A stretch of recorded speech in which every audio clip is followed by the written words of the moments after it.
everyone, Dakota here, Specialist of the Strange and CEO of the Bonkers Network. Slightly different arrangement here. I'm taking advantage of confined space, so this is why everything looks a little awkward. Now, with this little side series, I want to try to do more than just talk about things I know. Actually go into some serious topics, as well as go into ways that, for those of you who are curious about pursuing these types of functions, you can jump right in. I've been having a lot of debate about how to go about this, or what the next topic I should cover. And I believe with, let's just say that I have pretty good standing in saying that what we need to focus on, first and foremost, before we get into anything else, is how to spot potential liars. With social media, obviously, when you testify in just about any sort of field, you're going to get assholes.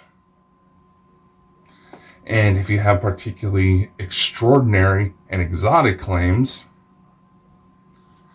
you're going to have people that are going to try to pick it apart, even though they don't want to admit how they want to pick it apart. It's just that something about what you're bringing forward challenges their beliefs, challenges what they're thinking, and they get scared. They get defensive. It triggers a fight or flight motion.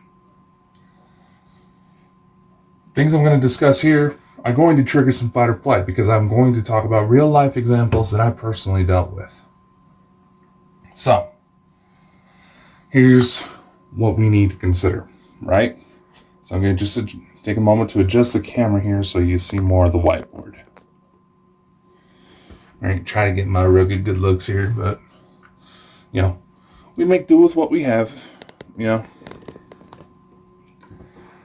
First off, I want to say this. Anytime you go into genuine fraud detection, you have to realistically acknowledge that you are probably not going to be able to prove beyond, with absolute 100% certainty, that a person is telling the truth or is not. Especially when dealing with paranormal-based topics. So let's put that here.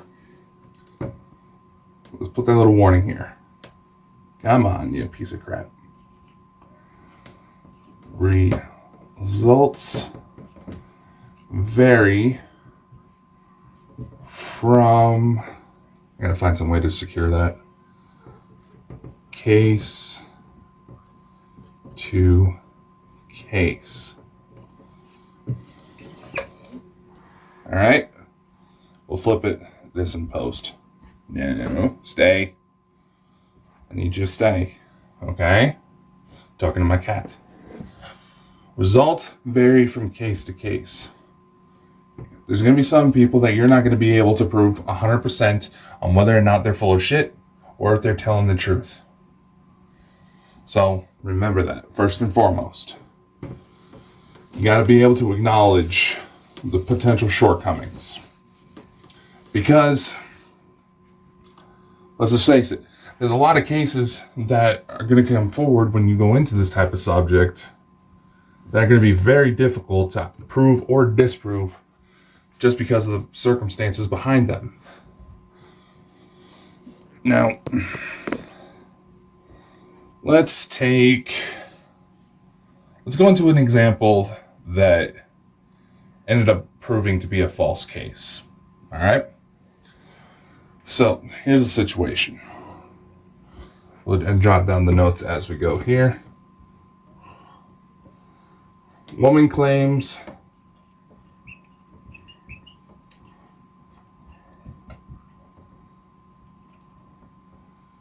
possible abduction.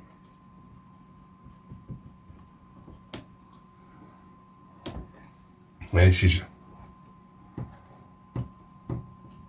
out with friends. We're just gonna make a few notes here.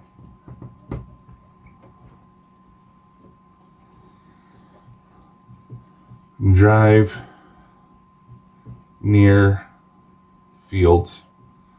So basically the story is that this young lady, she was out with a group of friends. She's out driving through some fields. And she believes that she sees some sort of craft in one of the fields. She recalls electronic noise. If you ever heard old light bulbs in like workshops or street lamps, and they just kind of have that this noise kind of had a pulsating version. It was like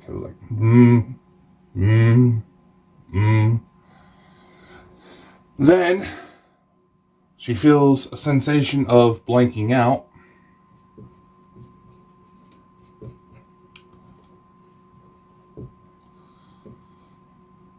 Leading to 3 hours missing. All right.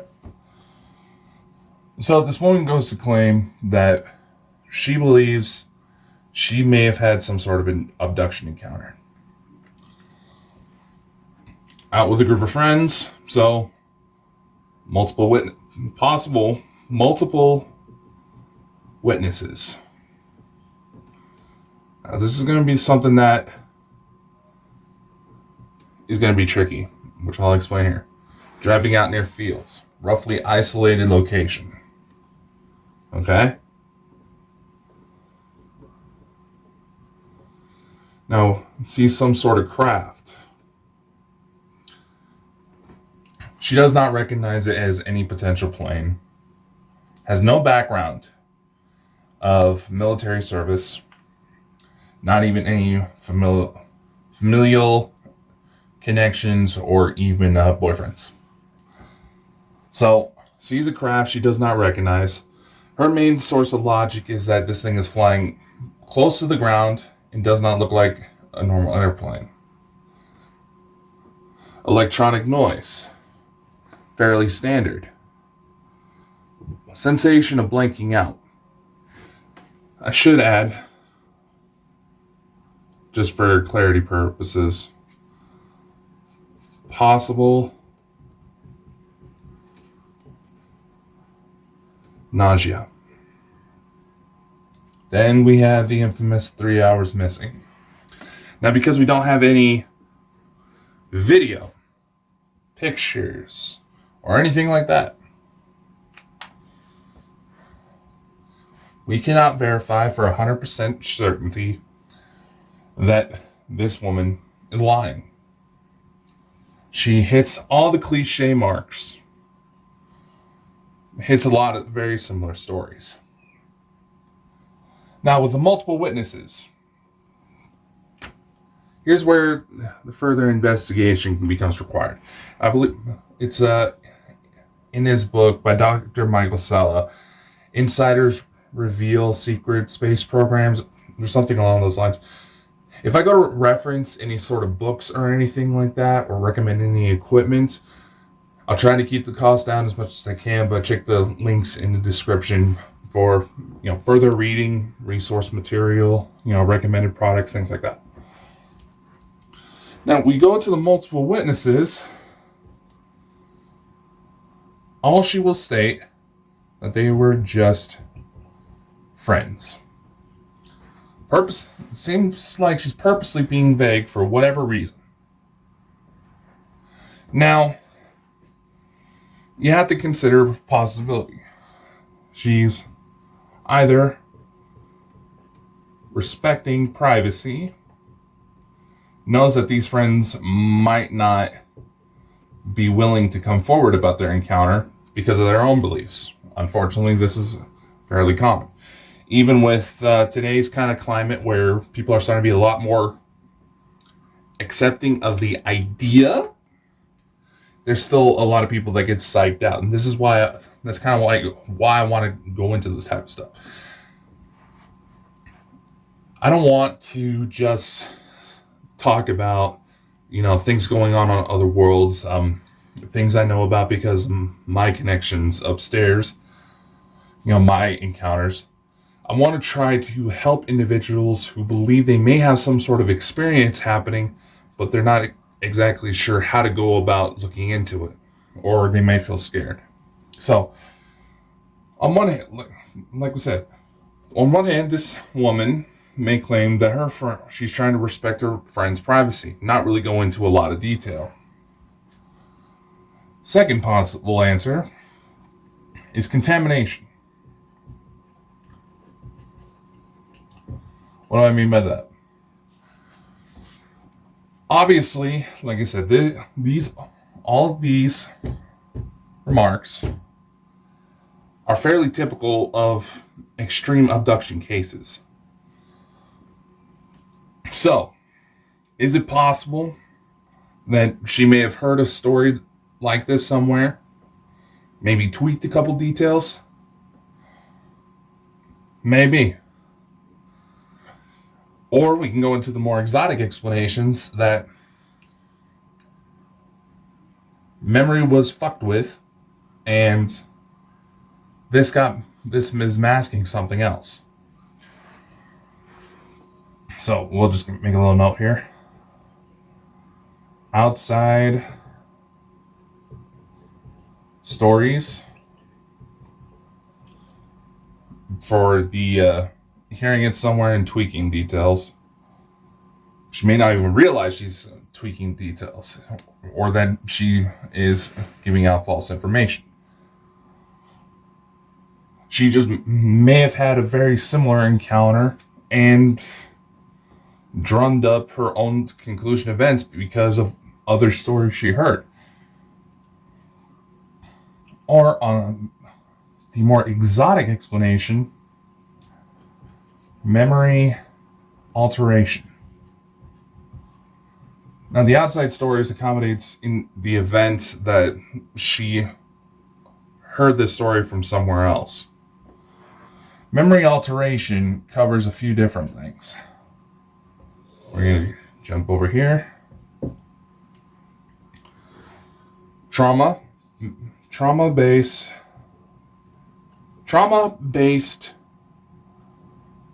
memory disassociation. She may have had something legitimately happen to her. She could have been had car trouble, ended up getting physically attacked. And somehow she blocked it out.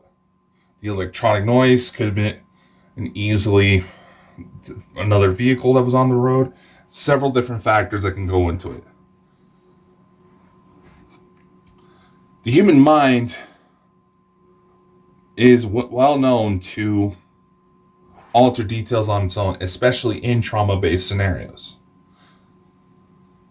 In fact, that's one of the reasons why that's one of the first things doctors try to look for if they ever encounter a patient who believes they may have had an alien encounter. We'll add this little note here as well. No physical proof.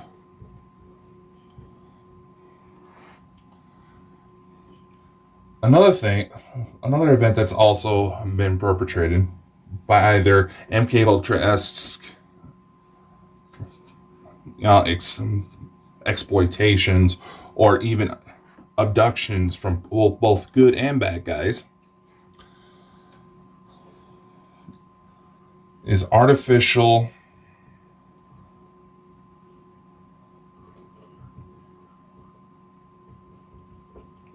alteration.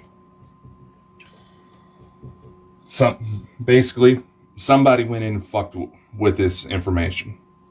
For why? Who knows?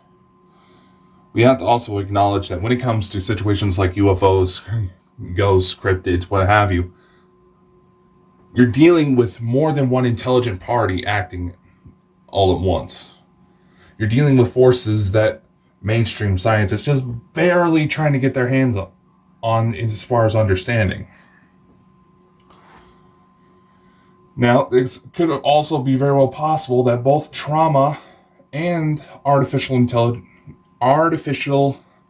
alteration plays a factor. Once again, not denying that this individual actually experienced something. Keyword, something. But chances are it's pretty fucked up. Somebody could have gotten in and easily fucked with it, and it does not take much to trigger falsified information, to plant artificial memories. This is why they say be very careful with hypnosis-based circumstances. Now, make a little mental note of all this.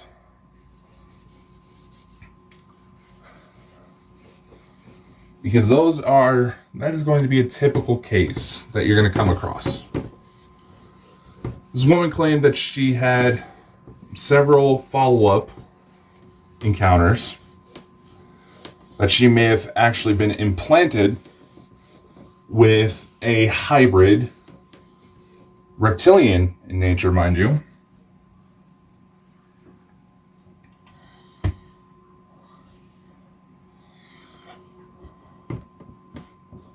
So we'll just make a quick little note of that. Further contact, possible hybrid. Again, more things that physically she cannot prove. Strange part was, showed signs of pregnancy. Here once again, the human mind can be one of the most destructive forces. It's very well possible that she had a psychosomatic response and had a phantom pregnancy, where it goes the whole 9 yards. Belly gets bigger, morning sickness, all that becomes shown. Goes to the doctor. Doctor can't really figure out what's going on. That's why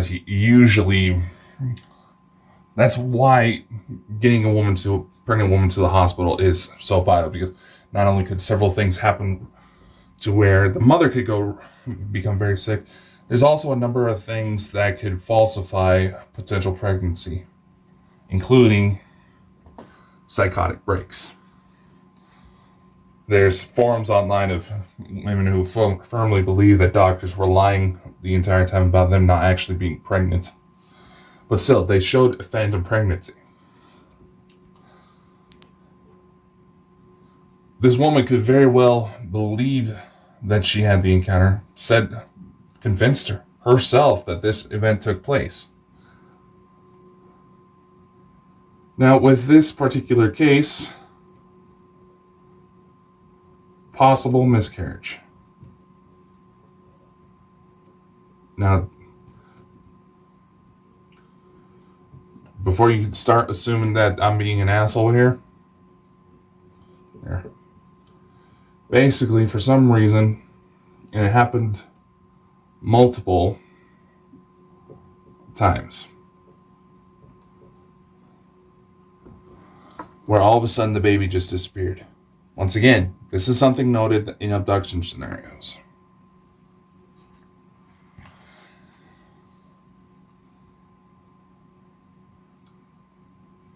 Obviously, you have a lot of the major signs present here in well-known abduction cases that by all means could very well be legitimate.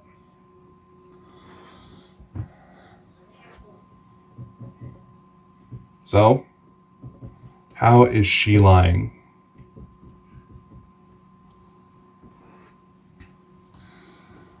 Information came forward that this woman was in the presence of another individual who had a very similar encounter, except he was male, didn't go with the whole pregnancy. And that it was her encounter was almost word for word. Heard story elsewhere. When the pride for information, she started to show signs of ego. That for some reason she should be taken as an expert when it comes to these types of encounters. That ego is a big one. When pressed for information that could possibly deny what she was saying, she would grow hostile.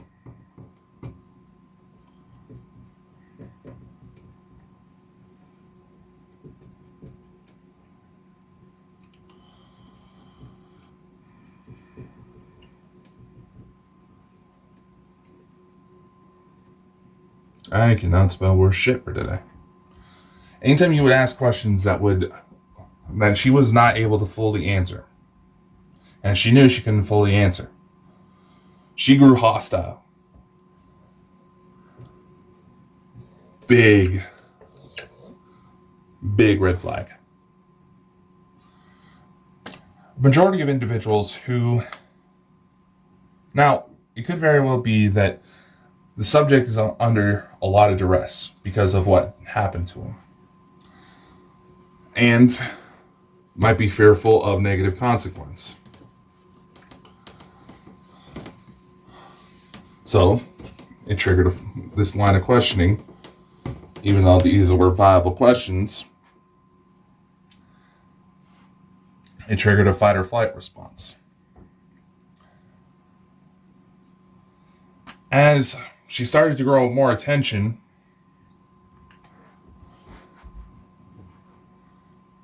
here's where it gets interesting. Story changes. Now, for those of you who've been following me for a while, you said, well, Dakota, your story about your family changed. You know, what's the big deal? What do you mean?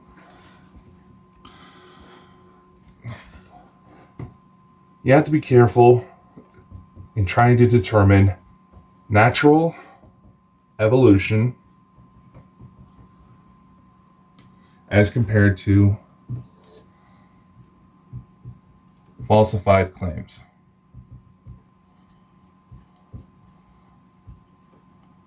You might think, oh, if she gets nervous about telling something, she looks away, acts all fidgety, that's going to be a good signs that she's faking it. And yeah, it could very well be it. Shows signs of nerves. But again, this is something you have to evaluate case by case situation. Because if you're someone who thinks that a polygraph test is viable, it's not. The inventor of the polygraph test actually went to throw it out. Tried to throw it out before it became as widely used as it is today.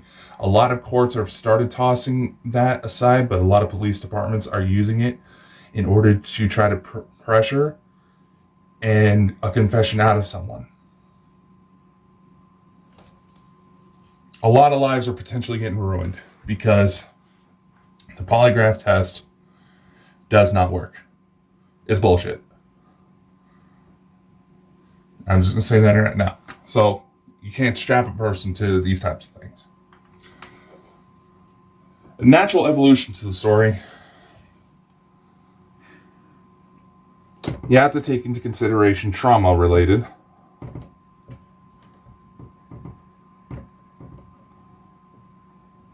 Where, as the subject becomes more comfortable, more accurate details come through.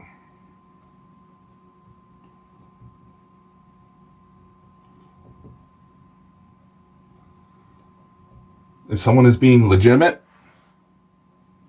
they're going to acknowledge that their story sounds crazy. They're not going to try to sell you. But they're also not going to try to say, follow them. Don't. If anybody has that sort of behavior to where you should follow them word for word, run like hell. In the event that their experience was under a negative light, they're going to be a little shaken by it. And as I mentioned before, their brain may have blocked out certain details to try to protect itself. It happens all the time. But as the subject becomes more comfortable, the effects of trauma will start to alleviate. So therefore, more accurate info comes forward. They will admit they missed details. Someone who's being 100% truthful about their encounter or what they believe may have happened, they're going to let it all out on the line. Now, this is where it has to be careful, because if you're basing all your information just because of everything you see on YouTube, they may have to compress certain details in order to keep with time. They may have to focus on specific topics, specific parts that were prevalent to whatever conversation was taking place. They will admit that they missed details. They will admit that they fucked something up along the way. And they will do their best to try to correct it. Because they want to make sure, they want to find out what's going on, what's happening to them. And if they're going to try to teach this other stuff, people try to actually spread information, they're going to want to try to correct themselves. A falsified claim, they'll stumble.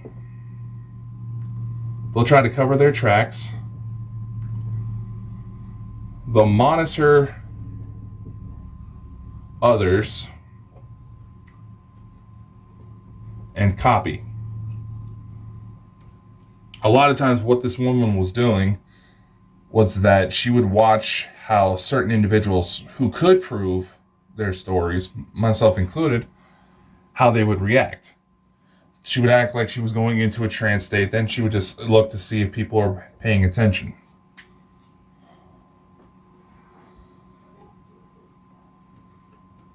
They will break under pressure.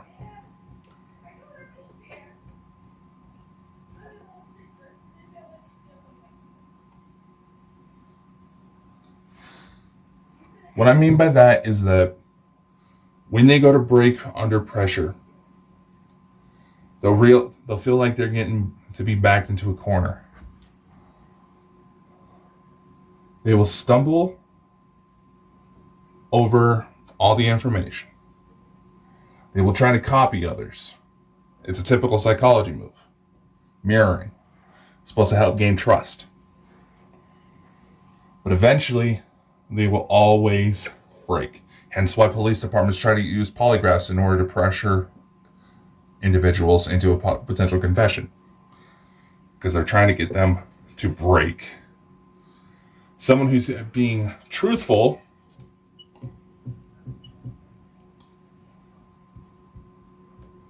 they'll stick by their guns. They'll stay with the story and note any changes. If something happens that they believe is connected to their story, they're going to admit it. See, like there was someone who tried to call me out on my family situation with the kids from outer space, saying that, oh, I thought you said you only had one kid. It's like, yeah, I did. 2 more popped up. And only one I actually remember conceiving, if you get my drift. But it's my oldest 2, I may have had them before I came down. But that's a story for another time.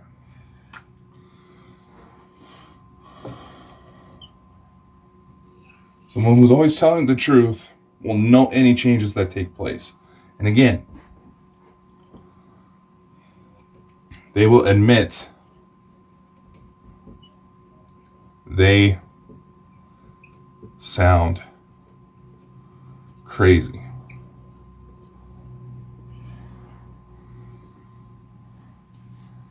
No genuinely crazy person knows they're crazy. Remember that. No genuinely insane person knows that they're insane. They're going to think they're normal. So if they start saying they sound crazy, that they know they sound crazy, that's a pretty good sign that they're being truthful.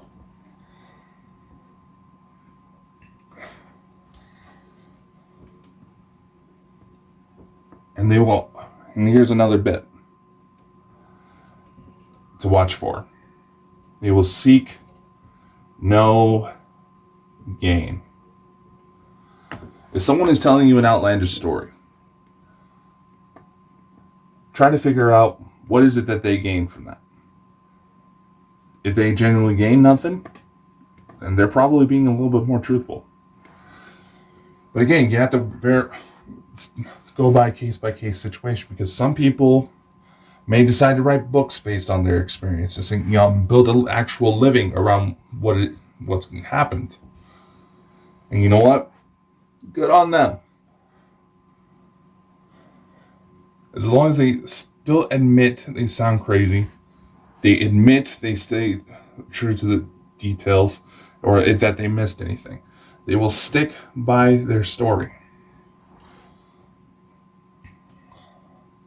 Whereas someone who's lying will constantly change story. Seek any politician ever, for examples, why? Seek gain. They will feed their ego. And also scam money. 99.9% of claims out there are likely bullshit, as are a majority of the psychics that are out there. And it's going to be hard to tell who's telling the truth.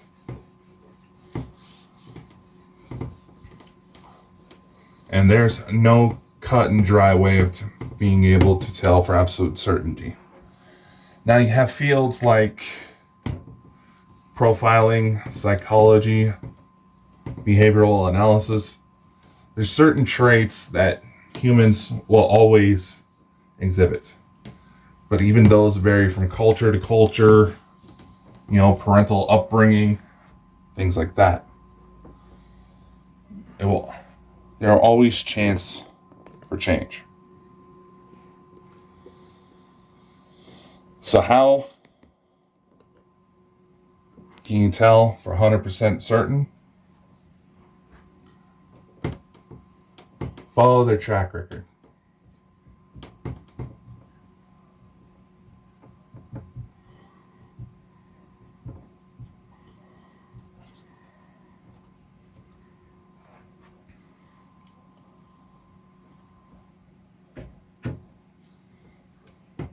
If they're able to, they will provide evidence.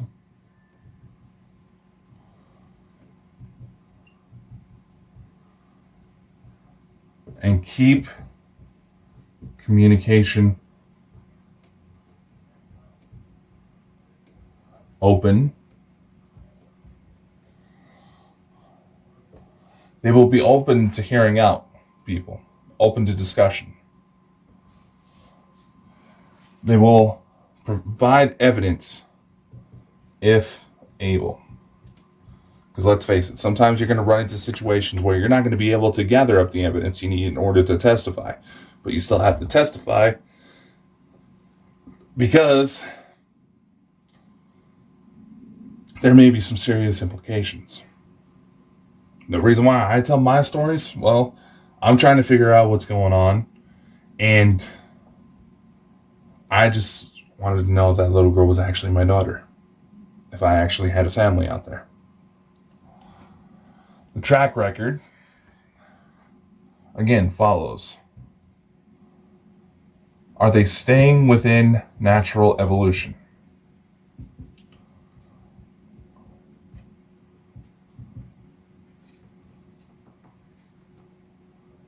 How much do their stories change? If they say like, oh, they saw a craft that looks like that, just looks like a little dot in the sky, and later on, you get something like this from their mouth.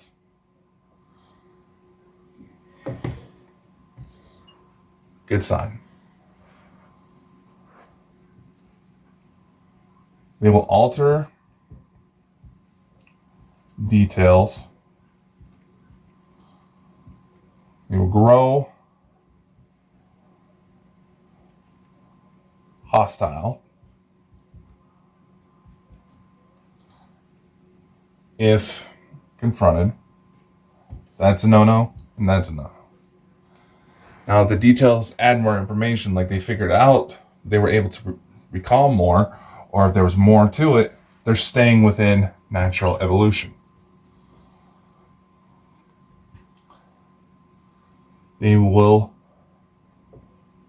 manipulate others.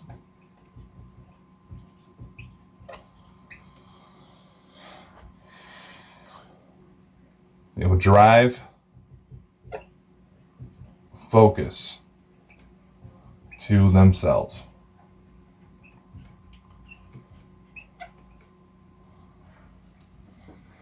They will try to, if someone is being unfaithful, untruthful, they will try to manipulate others. They will attack others with bogus claims that seem out of nowhere. If you see that, just like just walk away from them. If they go on the attack, make sure they actually have evidence.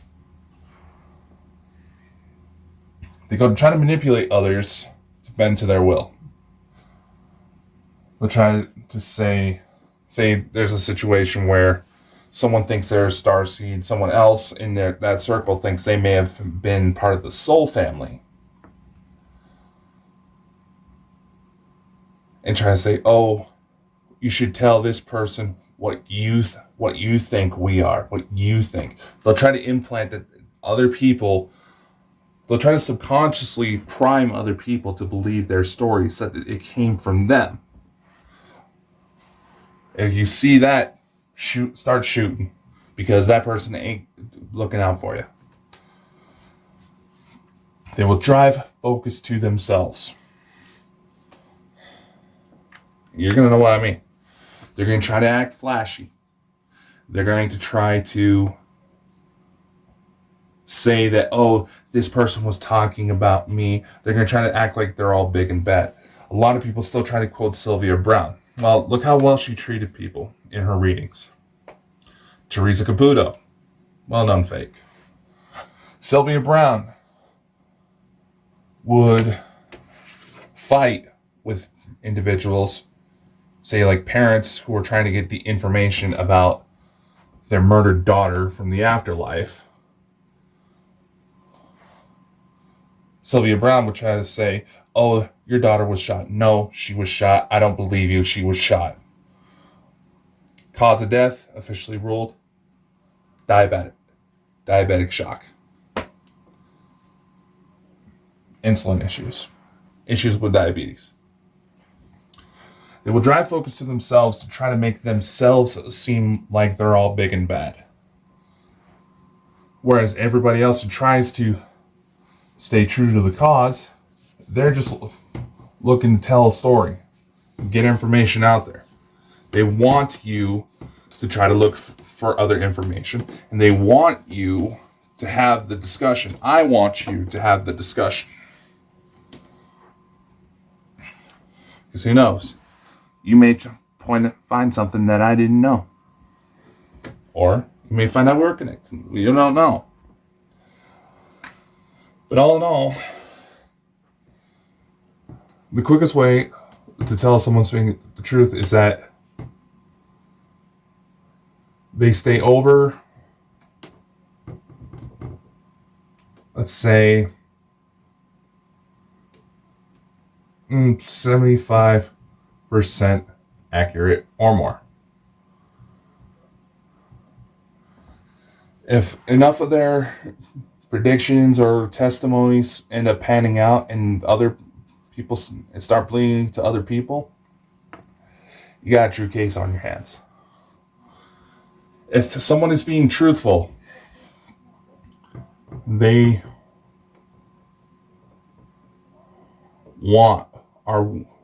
are willing to be proven wrong.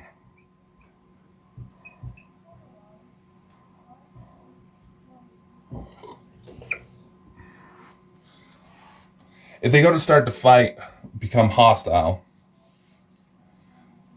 walk away from that individual, no matter who they are to you. Anybody who is legitimate is willing to hear out other theories so they can at least try to test it if possible. But you also have to acknowledge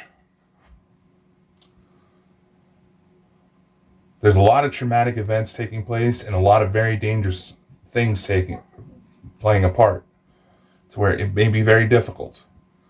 And in order to recreate certain things, you would have to pretty much torture people. Obviously,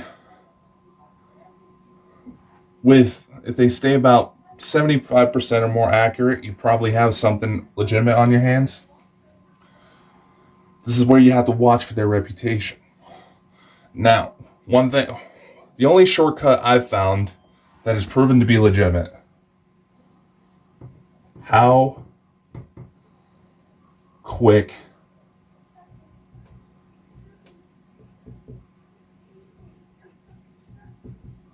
does it get weird?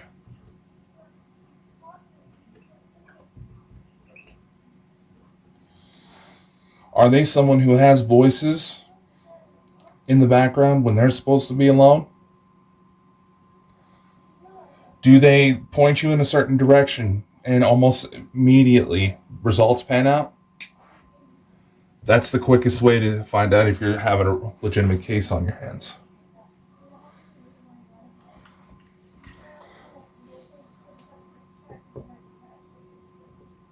They will be willing to teach. They'll be willing to help others. Willing to step out from the shadows. You see my face. If I were to walk down the street, and your chances are you probably see me. I'm 6'7", over 300-pound bald guy. Just look for the floating head in the crowd.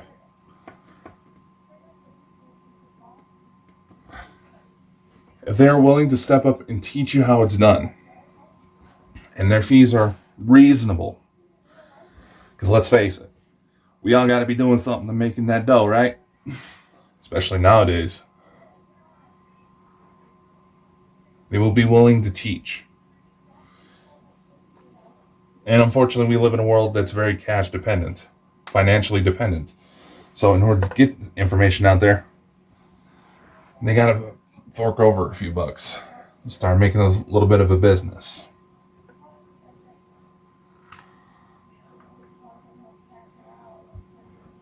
And just to be reasonable, again, if they are wrong, they are willing to be proven it and accept it. Because, let's face it, the odds of a lot of this stuff happening technically are considered very slim. So they will be willing to hear out others. within reason. Don't take that as an excuse to just be an asshole. If they have this, these are good signs.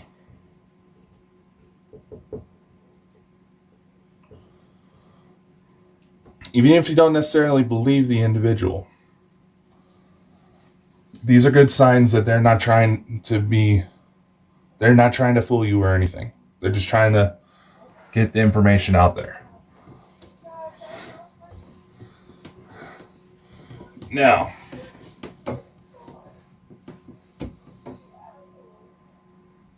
sorry, had to pause recording for a minute because it looks like there's some personal fucked up shit also going on right now. I've never been good with that. To recap, like I said, those are going to be the signs that you're dealing with someone legitimate. Negative signs.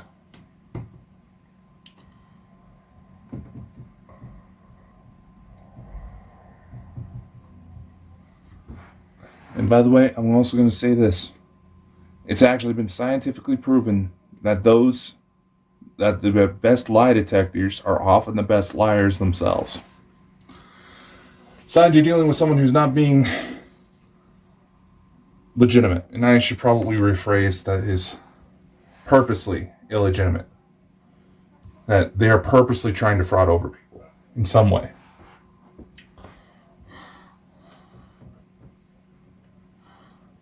Drastic story change.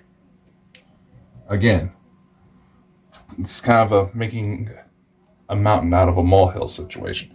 They'll try to alter details, try to make it to where they're the focus. They'll have, here's a good way to put it, a messiah complex. They'll try to bend information to where it seems like they're some sort of important figure. Even legitimate important figures, when it comes to the UFO circle, there's a certain humbleness about most of them, to where this kind of behavior is highly ill-advised and could actually get people in a lot of trouble. Because more often than not, if they start to develop a bit of a messiah complex where they're the one to save it all, that creates a lot of problems, because historically speaking, just having one individual is highly ill-advised in case that one individual gets taken out.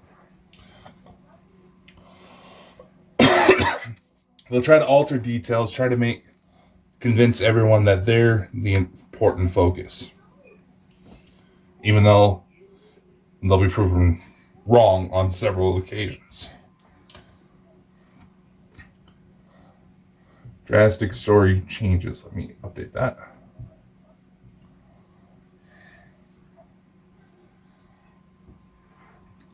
They'll attack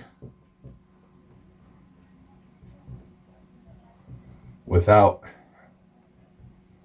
evidence. Now, I'll be honest. I've been guilty about doing this myself. And that's been a situation where I let my temper get the better of me. I made amends with the individuals affected. Yes, there was a legitimate situation going on, but I could have handled it hell of a lot better on my part.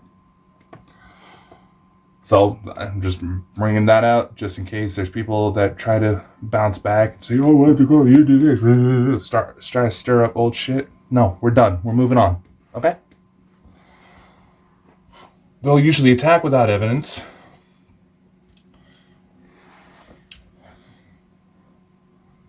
And they'll try to they're usually, when they go to do this, one trick. They'll be technically one trick ponies.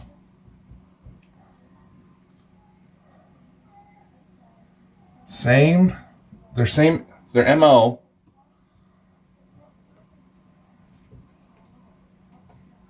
across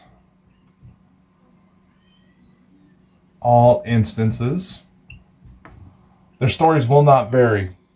It'll be almost the exact same thing over and over and over again. Same story, just different players. They may also... Now, they may have had a legitimate incident.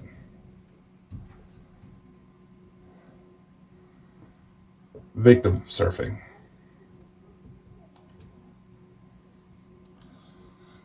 They'll try to make themselves out to be the victim. If they go to... Yeah, there's probably a better term for this.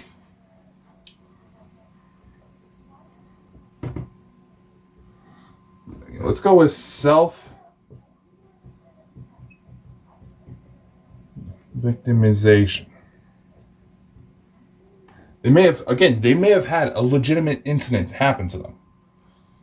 And by all means, they deserve all the love and support if that's the case. However, they'll try to take advantage of it. Develop the similar traits to a messiah complex. And usually these kinds of issues are stemmed from poor self-image. Their stories will be the same. They'll try to target several individuals when they're not getting their way, trying to take advantage and utilize the same story, try to bend it to make it seem like they're the victims. And another sign that you really should look out for: cult devotion.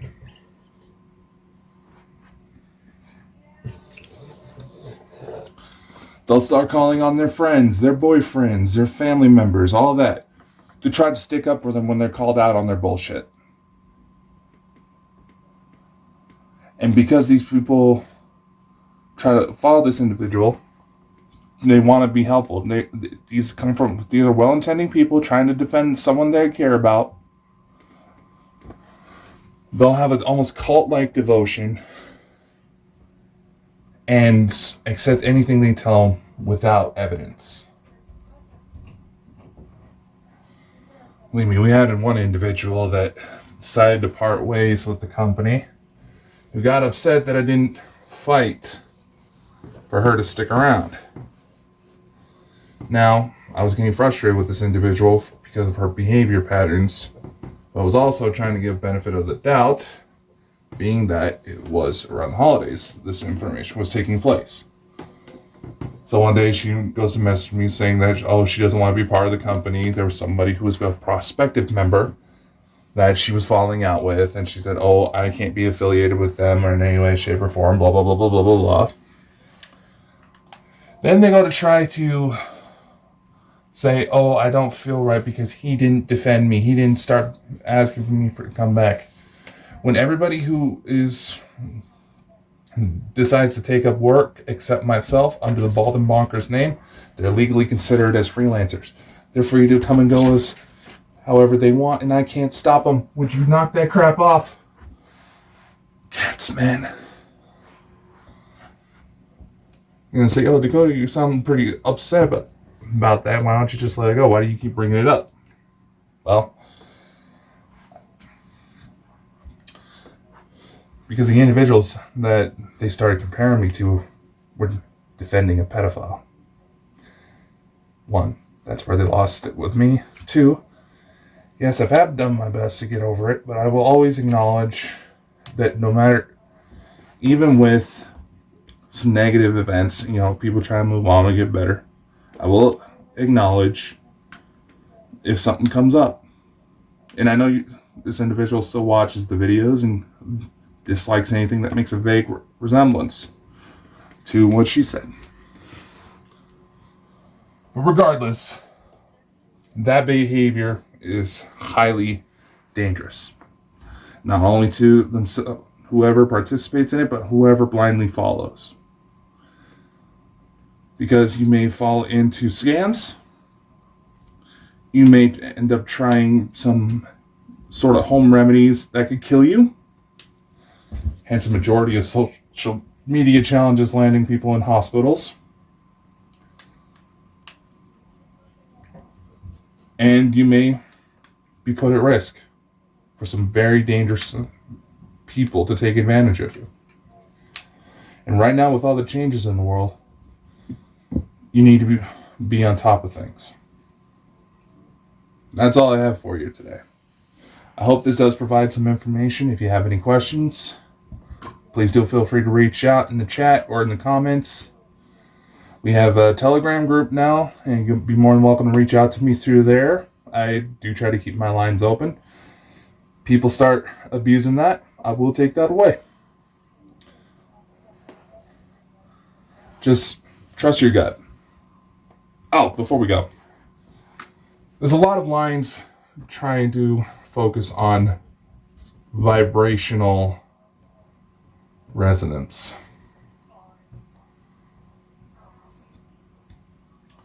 Basically, inner BS meters.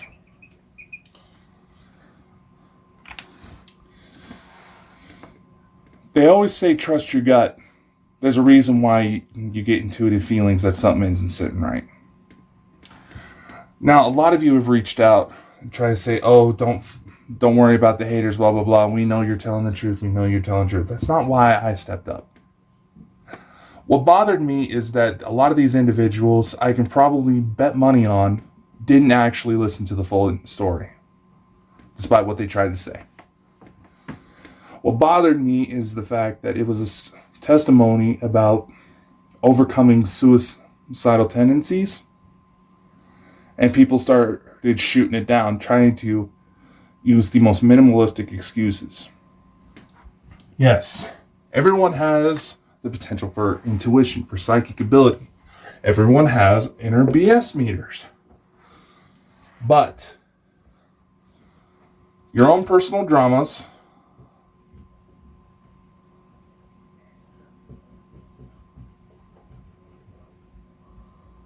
trauma,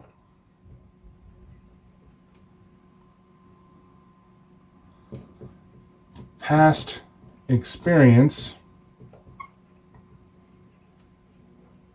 prejudice, political bias,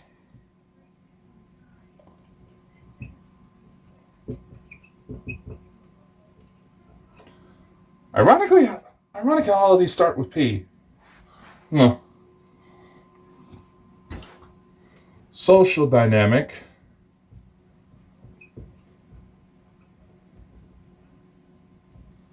and personality clash.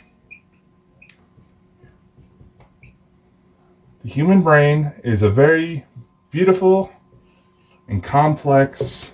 This is horribly drawn, looks like a very bad mushroom. Some bends. Human brain is a very beautiful thing, very powerful thing. Here, let's add one more. Tribalism. Religion. All this can screw up the brain. Here, we'll add drugs. All of this can screw up your intuition. This is why it's always important. When you go to try to do investigative efforts, try to be objective and as much of a third person as possible, no matter how much it affects you. If you have to resort to writing books because that helps get you that third person perspective, fucking do it. Just remember to change the names if you go to decide to publish them. Otherwise you might get sued. Especially here where I'm from the US. You have to acknowledge your own inner storms before you try to help others take shelter. You should always investigate. Even if someone is beyond reasonable doubt is a legitimate party, always leave that open. Always leave it to investigation. Get involved yourself if possible. There's ways you can do it, and you don't need anything fancy backgrounds or fancy equipment. Obviously it helps, but chances are there's going to be stuff inside your house that you can use to see things for yourself. You want to learn how? Make sure to hit the subscribe button, follow the Bald and Bonkers Patreon, and follow us all on social media pages so you get the alerts when the next edition of Pinned Files comes out. Now, see you next time.